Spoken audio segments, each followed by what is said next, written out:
director of, one of the directors of the country's largest NHS trust. I've got 20-odd thousand staff and clinicians and carers to think about as I talk about this. I am heartened by people who want to protest, wear a mask. If I was responsible for local government where these things were going to occur, I would be handing out masks. The idea that you can socially distance whilst caught up in the passion of that kind of moment seems to me impossible. I don't, I want people to recognize that the very people who may be at these kind of protests are those who are most at risk, not only for infection, but for a worse outcome from COVID infection. And I do not want to have them at risk.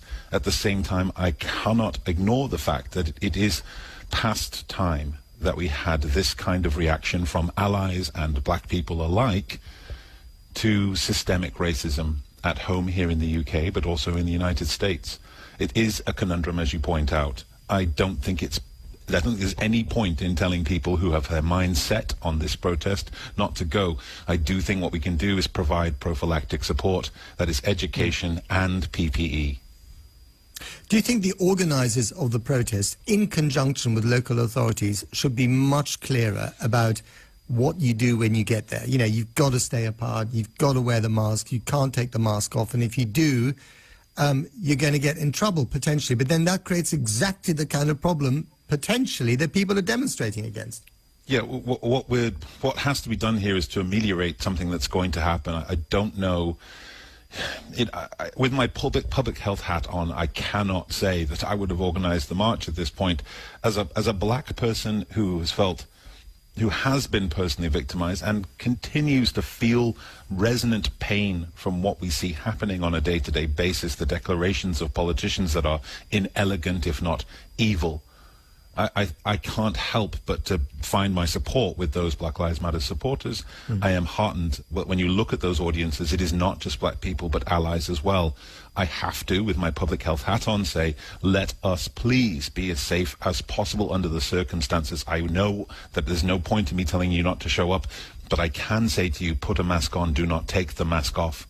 I can tell you, stay as apart as you can under those circumstances, and that's the best I can do. Indeed. Now, there are two issues here, aren't there? There's the public health issue, and then there's also the moral issue. Let me just play you this clip from this morning from Andrew Castle's breakfast show. This is Dame Cressida Dick, the head of the Metropolitan Police, the police commissioner, talking to Andrew, and she was asked whether she would take the knee with protesters, as many policemen have done, both in America and in the UK. Would she take the knee during these protests? This is what she had to say. However heartfelt something like that might be, I have said I don't think it is likely to be safe. It's not the right thing to do for our public that you're trying to keep safe, the protesters that you're trying to keep safe, your colleagues and yourself. So, however strongly you feel about it, and even if you think it might be the right thing to do in that particular situation, I have said we won't be kneeling during protests. So you wouldn't take the knee if asked by protesters? No, I wouldn't, and I've asked my officers not to, because our job is to police. I do see that in private life, or perhaps in some other situations, it might be something that somebody wants to do. I completely understand that, but not when you're policing a protest. That's interesting, isn't it? What's your reaction to that, John? I know Cressida. I can understand the conundrum that she finds herself in. I'm less interested in individual officers kneeling and showing their solidarity than I am in systemic change. But it's a powerful symbol, isn't it, when they do? I'm tired of symbols. Those symbols will not stop me from being stopped and searched 3 times a year. My PhD does not seem to protect me from that. And I am the most privileged black person to be talking about this issue. What about everybody else? The moment I open my mouth when I am stopped, officers realize they've made a mistake, because they've realized suddenly this articulate Negro is going to cause them a challenge. I'm not interested in more gestures from power. I want systemic change. The police force needs an independent cultural audit. They don't even know how the various policies, procedures, and ways of working that they have are combining to cause systemic bias. And they need to sort that problem out. The fact that 1, 2, 10, or 100 officers take the knee will not prevent the next disaster in this country. I think that's a really interesting point, isn't it? Because, I mean, I've been watching an awful lot of CNN over the last week in a hotel room, and there is no other discussion in America at the moment than this. And you can see that the symbolism is being piled on top of each other. But you know that the minute there's another subject, they will move away from this. And unless there's follow-up, nothing will actually change. Exactly right. Okay, so what are the things that need to happen in Britain for things to change? So there are two sets of things. There are things that individuals have to do, individuals who care about this issue, whether nebulously or directly right now, allies and black people alike. And there are things that organizations need to do. On the individual side, it's really boring. I'm sorry. What needs to be done here is for you to look around at your sphere of influence. For some of the people listening, it'll be one or two people. For others, they will have companies that they own or that they are significantly powerful or influential within. And they have to look at their sphere of influence and say, I will dedicate myself to not just being not racist, because that's not enough anymore, but to being anti-racist and demanding that my sphere of influence behaves accordingly. My family, my friends. Now, for those of you with loved ones who are bigots, I understand that pain. Love is unconditional, and that is true, but proximity isn't. You don't have to co-sign on their racism by sitting at the table and breaking bread with them. They do have to meet some standards in this world. Nobody will recognize that work that you do to kind of cleanse your sphere of influence, to educate your sphere of influence. Nobody will recognize that. Nobody will put likes or tweets or anything else. Your work will be invisible and it will be invaluable. That is what you must do as an individual. For organizations, as I said before, you need to do an independent cultural audit. Most organizations out there, whether they be the police force or big business, have no idea how singularly benign policies and procedures and ways of doing and values and norms and the unwritten rules combine to create bias. And they have to understand that status quo. Change is a science. It is not done by some ephemeral means. If they want to really make significant change, understanding the status quo, what is causing bias, must be the first step. And then a systemic, tactical route to progress and change can happen. Do you think that the American example here, or comparison, is a problem? Because the act of violence against George Floyd was so extraordinary, it was so brutal, it was so prolonged, and so profoundly shocking that that's an obvious thing that unleashes this anger and frustration on the streets. But at the same time, you hear an awful lot of people saying, well, actually, we're not as bad as America. America's in a class of its own. Let's not compare. And then, a lot of people might say, well, actually, that's, we're different, but we're bad in our own way. So, let's not use the American example as a cop-out from what's going on here. Well, I think that's exactly it. We can't, comparing ourselves to a bad example has always been a route to disaster. I mean, imagine that person who's overweight, and what they do is they look around until they find the most morbidly obese person they can see and say, well, I'm fine because I'm not as fat as that person. This is ridiculous thinking. You have to look at yourself objectively. As a country, you have to recognize, while we may not have some of the overt, the really inept racism, the kind of on-the-nose racism that really lights up Instagram. What we do have is a sophisticated discursive violence against black and brown people. What we do have is a really sophisticated way that people can use lovely sounding words to meet the same ends as the most Give me an example, racism. John.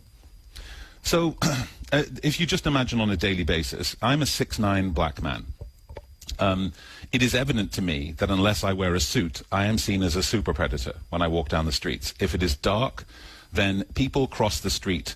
I have a collection of credit cards that I have to hand in on a regular basis to banks, because if I stand behind somebody at a cash machine and they turn and look over their shoulder, they see me and they press cancel, cancel, cancel, cancel. And when that card, sometimes it doesn't come out quickly enough, they just abandon it. They abandon it because a psychologist is stood behind them. Now, this, I can tell you, if you're wondering why sometimes black people feel angry, it's because no amount of education, no amount of eloquence can protect you from this kind of everyday bias. Again, how do you change that mindset? I mean, what you've just said is very powerful, and it's a very specific example, of this, insidious racism, prejudice. How do you educate people into things saying that actually, even though you're tall and you're black, you're not a threat to them? Education is something that shouldn't have to be done by black people for white people. There are some steps they can take. Here you go. They can recognize that it's not enough to not be racist. I mentioned that before, that you've got to be anti-racist, right? And then the good thing that people can do is they can reflect and embrace the wins. They can embrace those moments where they know they've screwed up. The people who've walked towards me and then crossed the street, they can embrace the wince of that, because the pain of knowing you've done wrong is a really good teacher. Those moments that you slipped, those moments that you've abdicated your responsibility to be an ally, then you can educate yourself. I have posted a reading list, I have posted a link on the internet that gives you films and documentaries and all kinds of things that you can watch to learn about inequity and privilege. And then, it's very simple. You can declare where you stand on this issue without equivocation. Don't say, well, I don't believe in racism, but these riots aren't good, or these protesters aren't good, or whatever else. Just state where you stand on racism and demand that the people around you hold you to account.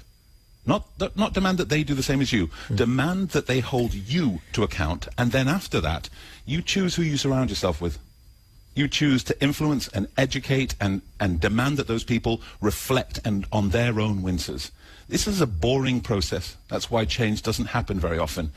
It is an inglorious process that leads to a glorious end. We've seen, we've talked a lot about symbols in this interview, and we've seen many points that we thought were turning points. Do you think that this one could be a genuine turning point or not? I want to believe that it can be, but unfortunately I remember Sandra Bland, I remember Ferguson, I remember Rodney King in 1991. And in every single one of those moments, you can go back and look at the news and people like me talking to people like you, talking about whether this was going to be the turning point, and everybody said, well, I hope so. And here I am again, and I hope so. But the people listening to this, you have a choice. You can either end your listening of this interview and think, he's just called me a racist, which is what I think is going to happen on Twitter, or you can reflect, wince, and decide to educate yourself and demand that those around you change. You can be a point of light in this, and nobody will know, except things will change. But if a lot of the racism is, between the lines, under the breath, subtle messaging, something that is so kind of part of the normal language that we don't even notice it anymore, is President Trump, in his unbelievably, boneheaded language, actually quite useful in this instance? Or is it actually, No. or is it so abrasive that it makes things much worse? He's not useful because I forget what it's called, but there's a political construct where somebody pushes the discourse so far to one side that things that previously would have been unsayable and uncomfortable now become normal. And the Overton window, it's called. The idea, and that's what he's done, he's pushed the window of discourse so far to the violent right that now things that would have been unthinkable to say are actually quite normal to say. So he's incredibly dangerous. If he gets re-elected, what message does that send to you about the country that you used to live in, the United States? I'm almost certain he will be re-elected. Really? I lived in America. I think it's a real shame because people look at Americans now and judge it by Donald Trump, and they shouldn't. And they shouldn't judge the South by what we stereotype the South by. There are brilliant, wonderful people across America, and there are lovely people who are in my circle, or were in my circle, who voted for Trump because they gave him lower taxes, and the fact that he would grab a woman by her genitalia or make fun of disabled people or be a racist was immaterial to them. So when we talk about what really propagates racism, you have to realize that sometimes it's just self-interest. It's the fact that I'm better off. I'm afraid that my power will be compromised. Life is easier for me when every explanation is those people over there have caused the problem. And we must be more nuanced. We must realize that if we don't act as real citizens of the world now, then there will be something terrible that continues to happen. There will be more Georges, there will be more Sandras, there will be more death, and we'll become inured to it. Someone once said very wisely that everything you say about America is true and the opposite. So there's terrible racism in America, but there's also a very strong reaction against it. It is very difficult to sum up an entire nation, But where America stands at the moment, and from your knowledge of it, do you think that America as a nation has tipped over to the dark side? Well, I'm a total geek, and so I think it appeals to me, that kind of black and white, that they've turned over to the dark side. I think it's more accurate to say that whilst Sidious may be leading them, they themselves are a mixture of people who have yet to make up their mind. The problem with someone who polarizes like Trump is that his appeal is in part that he looks at people who he knows has nothing and yet has only contempt for, but can hold them to his side because he convinces them that he can personify the problem. The problem is those brown people over there. It's those zealotous women over there. It's those gays over there. It's those immigrants over there. And when you do that, suddenly you've removed any responsibility or accountability for your own circumstances from people who really are desperately fighting every day. Racism is one of those things that convinces poor white people that the only way they remain even managing is by keeping black people below them. And when instead we know that removing racism enhances life for everybody.